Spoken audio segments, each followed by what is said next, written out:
Welcome students. देखिए आज मैं आप लोगों को bourse theory of hydrogen atom के बारे में बताऊंगा। तो देखिए नील बोर साहब ने क्या कहा था हाइड्रोजन एटम के बारे में, ये समझ लीजिए। यहाँ पर देखिए एक हाइड्रोजन एटम है, ठीक है, जिसमें प्रोटॉन है, जिसके ऊपर प्लस ई चार्ज है, इसका रेडियस स्मॉल आर है और इसके आउटर मोस्ट ऑर्बिट में इलेक्ट्रॉन रिवॉल्व हो रहे हैं वी वेलोसिटी से। यहाँ पर एक इलेक्ट्रॉन है माइनस ई और ये वी वेलोसिटी से रिवॉल्व हो रहे हैं, ठीक है। तो हम लोग क्या समझ सकते हैं, consider a hydrogen atom in which an electron revolves around the nucleus in a circular orbit of radius R, ठीक है।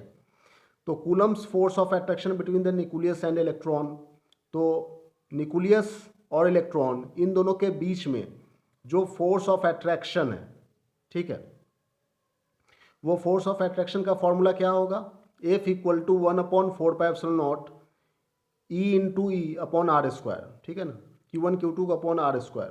तो यहाँ पर हम लोग लिख सकते हैं 1/4πε0 ई स्क्वायर अपॉन आर स्क्वायर, है कि नहीं। ये फॉर्मूला लिख सकते हैं ना, Coulomb's force of attraction between the nucleus and the electron, ठीक है। ये जो फोर्स ऑफ अट्रैक्शन का फॉर्मूला है F equal to K Q1 Q2 upon are square, इस फॉर्मूले को हम लोग लिख सकते हैं कूलम्स फोर्स ऑफ अट्रैक्शन की मदद से, है कि नहीं। न्यूक्लियस और इलेक्ट्रॉन के बीच में जो फोर्स ऑफ अट्रैक्शन हो रहा है उसका ये फॉर्मूला है, इक्वेशन 1 बना। अब हम लोग देखेंगे नेक्स्ट,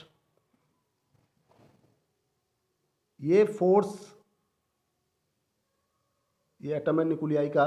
इसके बाद हम लोग पढ़ेंगे कि this force provides the necessary centripetal force to the electron to move in a circular orbit, ठीक है। ये जो फोर्स ऑफ अट्रैक्शन अभी हम लोगों ने सीखा वही एक्चुअल में सेंट्रीपिटल फोर्स प्रोवाइड करता है इलेक्ट्रॉन को उस सर्कुलर ऑर्बिट में रिवॉल्व होने के लिए, ठीक है। तो यहाँ पर m B square upon r हो गया और यहाँ पर 1/4πε0 ई स्क्वायर अपॉन आर स्क्वायर और m B square equal to 1/4πε0 E square upon are square, that is equal to के ई स्क्वायर अपॉन आर, है कि नहीं। तो यहाँ पर हम लोग लिख सकते हैं के इक्वल टू 1/4πε0। तो देखिए यहाँ पे डेट इज इक्वल टू लिख सकते हैं 9 × 10⁹ न्यूटन मीटर स्क्वायर पर कूलम स्क्वायर, है कि नहीं। ये जो सेंट्रीपिटल फोर्स है M B square upon R और ये इलेक्ट्रोस्टैटिक्स फोर्स, इन दोनों को हम लोग अरेंज कर रहे हैं, इक्वल कर रहे हैं। इक्वल करने के बाद हमें m B square equal to 1/4πε0 E square upon are square निकल करके आ रहा है, मतलब के ई स्क्वायर अपॉन आर ये निकल करके आ रहा है कि नहीं। तो के इक्वल टू क्या हो जाएगा 1/4πε0 equal to 9 × 10⁹ newton metre square पर कूलम स्क्वायर, ठीक है। अब ये के का कांस्टेंट की वैल्यू है, तो according to Bohr's postulates of quantisation of angular momentum, ठीक है।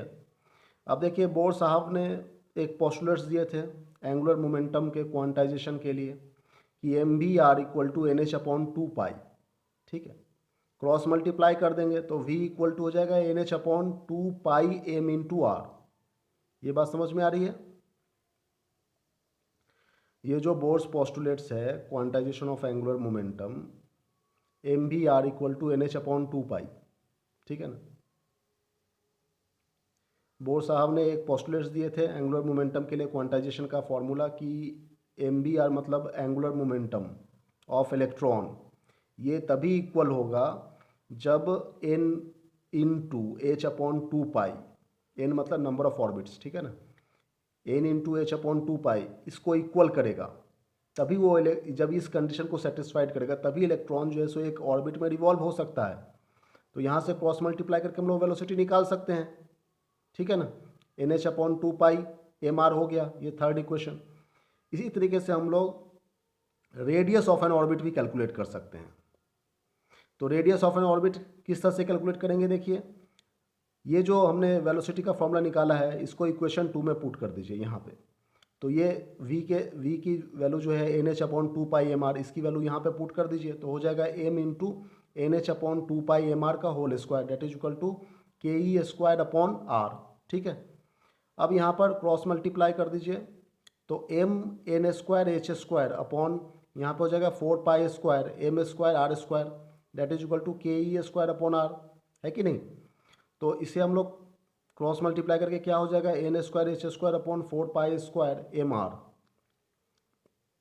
इक्वल टू के ई स्क्वायर। तो यहाँ पे क्रॉस मल्टीप्लाई करके हम लोग लिख सकते हैं R equal to N square H square upon 4 pi square के एम ई स्क्वायर, ठीक है ना। ये हो गया radius of N orbit, orbit radius का ऑर्बिट निकल करके आ रहा है, ठीक है।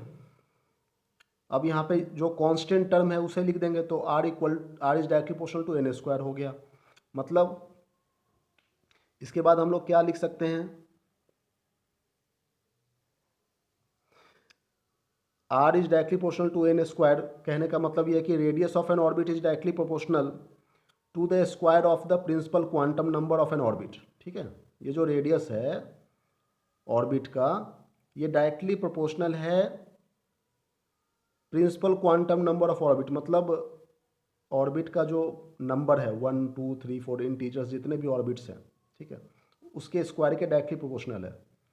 तो यहाँ पर ratio of radii of N orbit of hydrogen atom is क्या हो जाएगा 1:4:9:16 हो जाएगा, है कि नहीं।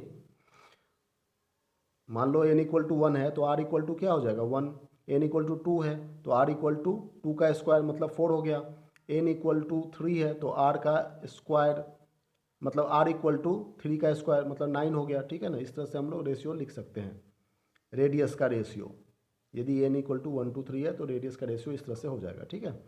तो इस तरह से हम लोग रेडियस ऑफ ऑर्बिट भी कैलकुलेट कर सकते हैं। ये फॉर्मूला बहुत ही इंपॉर्टेंट है, न्यूमेरिकल में काम में आएगा, R equal to N square H square upon 4 pi square के एम ई स्क्वायर, ठीक है। इसे आप लोग याद रखेंगे। अच्छा, इसके बाद हम लोग देखिए speed of an electron in an orbit, इसके बारे में हम लोग पढ़ेंगे, speed of an electron in an orbit.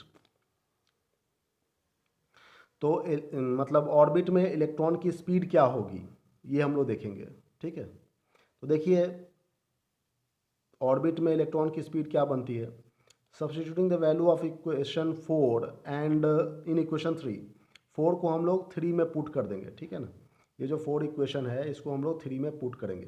तो देखिए हमारा ये इक्वेशन निकल करके आ रहा है, velocity equal to N H upon 2 pi M और 1 अपॉन आर है, 1 अपॉन आर को हम लोग ये लिख सकते हैं, है कि नहीं।